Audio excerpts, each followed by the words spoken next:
السلام علیکم ورحمۃ اللہ وبرکاتہ۔ وعلیکم السلام ورحمۃ اللہ۔ مولانا اللہ سبحانہ و تعالیٰ آپ کو اپنی عافیت میں رکھے، آپ کو بھی ہمیشہ اپنی رحمت آپ پر اللہ رب العالمین بنائے رکھے۔ آمین۔ مولانا عاقل بھائی صاحب، میرا آپ سے ایک سوال ہے پانی کی تجارت کے سلسلے میں۔ سوال اس طرح ہے، پانی کی تجارت کا شرعی حکم کیا ہے؟ اس کا تھوڑا تفصیلاً جواب مجھے چاہیے۔ جزاک اللہ خیراً کثیراً کثیرا۔ نحمدہ و نصلی علی رسول الکریم۔ پہلی بات تو یہ کہ مجھے مولانا لفظ استعمال کیا ہے آپ نے، بہرحال اللہ آپ کو عزت دے، اور میں طالب علم ہوں، اور اللہ رب العالمین میری اس کاوش کو جو ہم نے عرب اور عجم کو جوڑنے کا ایک برج بنایا ہے، نور ٹی وی چینل، جس کے توسط سے ہم اور آپ دیکھتے ہیں، سنتے ہیں اور دین سمجھنے کی کوشش کرتے ہیں، اللہ اسے قبول فرما لے۔ آپ کی دعاؤں کو اللہ تعالیٰ قبول فرمائے اور ہمیں اللہ رب العالمین اپنے فضل و کرم سے نوازے، اور تجارت کو اللہ رب العالمین مجھے بھی کرنے کی توفیق بخشے اور آپ کو بھی اللہ رب العالمین خوب نوازے۔ پانی کی تجارت کے بارے میں سماحت شیخ محمد بن صالح العثیمین اور شیخ صالح الفوزان یا سعودی عرب کی کبار علماء اور مشائخ کا موقف اس سلسلے میں یہ ہے کہ دو چیزیں ہیں پانی کی تجارت میں، دو چیزوں سے آپ کو دو حالتیں ہیں۔ وہ حالتیں کیا ہے پانی کی تجارت کے سلسلے میں؟ ان یکون الماء فی بئر اور نہر۔ پہلی بات تو یہ کہ جب پانی کنویں میں ہوتا ہے یا ایک ایسی ندی یا ایک ایسی نہر میں ہوتا ہے، لیس ملکا لحد، وہ پھر اس کی کوئی پراپر اس کا مالک نہیں ہوتا۔ ایسی صورت میں فَهَذَا لَا يَجُوزُ بِيعُهُ، پھر یہ جو نہر ہے، نہر کا پانی ہے، اور یہ جو بئر ہے، یہ جو کنواں ہے، اس کنویں کے پانی کو بیچنا جائز نہیں، کیونکہ اللہ کے رسول صلی اللہ علیہ وسلم نے فرمایا المسلمون شرکاء فی الثلاثہ، مسلمان تین چیزوں میں برابر کے شریک ہیں، جن میں سے ایک تو یہ ہے کہ جڑی بوٹیاں ہیں، سبز ہے، سبزیاں، یہ جو گھاس پھوس ہے، دوسرا پانی ہے، اور تیسرا آگ ہے۔ اس حدیث کو مختلف علماء نے صحیح قرار دیا ہے، لیکن یہاں پر سماحت شیخ عبدالعزیز بن باز سے پوچھا گیا، انہوں نے کہا اما اذا، اگر آپ نے پانی کو آپ کی ملکیت ہے تب تو کوئی حرج نہیں ہے، لیکن اگر آپ پانی کی ملکیت نہیں ہے آپ کی اور آپ پانی پر قبضہ کر کے بیٹھے ہوئے ہیں تو اس کا بیچنا جائز نہیں ہے۔ اور اسی طریقے سے شیخ صالح الفوزان نے فرمایا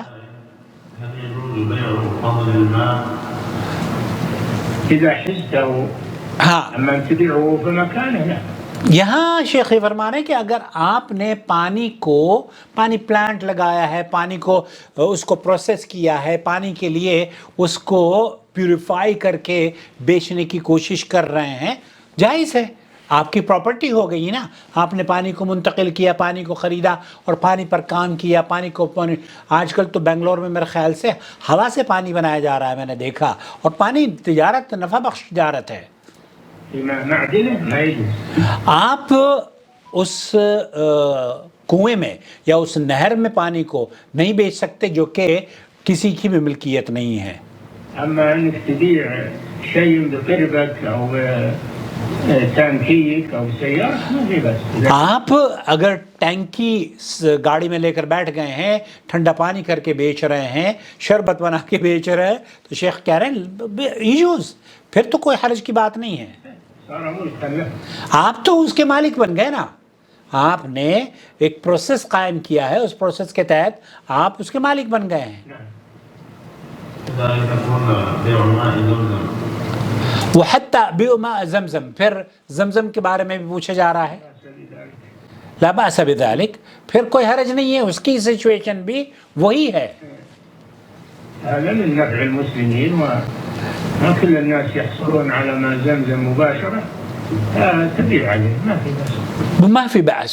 آپ زمزم کا پانی بھی اگر اس کو حاصل کرتے ہیں، آپ جائیں محنت کرتے ہیں، وہاں سے خریدتے ہیں اور خرید کے بیچ کر 5 ریال کا خرید کے 7 ریال کا بیچتے ہیں، شیخ کہہ رہے ہیں کہ جائز ہے، کوئی حرج نہیں ہے۔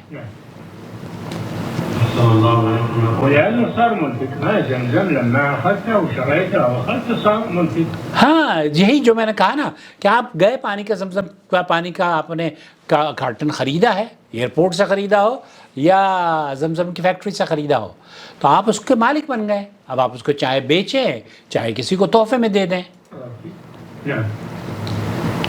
تو خلاصہ کلام یہ ہوا، سماحت الشیخ محمد صالح العثیمین اور شیخ صالح الفوزان کا فتویٰ یہ ہے کہ یجوز بیعہ، اس پانی کا بیچنا جائز ہے، کیونکہ اللہ کے رسول صلی اللہ علیہ وسلم نے اس پانی کے بارے میں منع فرمایا ہے جو کہ سب کی ملکیت ہو. نہر کا پانی ہے وہ سب کی، میری اور آپ کی ملکیت ہے. اب قبضہ کر کے بیٹھ جاؤں اور اس کو پانی نہیں، میں ہوا بھی نہیں ہوا یہ اسی طریقے سے وہ سبز گرینری ہے، تو ان کی البتہ آپ گرینری کو اس کا بیج بولتے ہیں، اپنی زمین میں اگاتے ہیں اور پھر اس کو ٹرانسپورٹ کر کے دوسروں تک پہنچاتے ہیں، وہ جائز ہے. تو پانی کی تجارت جائز ہے. اور اگر آپ پانی کی تجارت کر رہی ہیں نا محترمہ، تو پلیز بتائیے گا، میرا تھوڑا سا شیئر اس میں رکھ لیجئے تاکہ میرے لیے بھی آپ نفع کا کام کر سکیں، اور اس چینل کا شیئر رکھ لیں تاکہ اس چینل کے جو اخراجات ہیں وہ آپ کے توسط سے پورے ہوتے رہیں. والسلام علیکم ورحمۃ اللہ وبرکاتہ.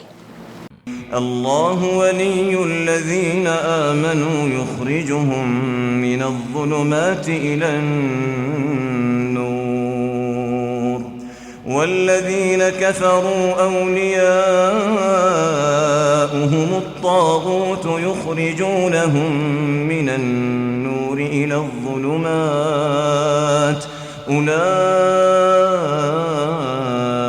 أصحاب النار هم فيها خالدون.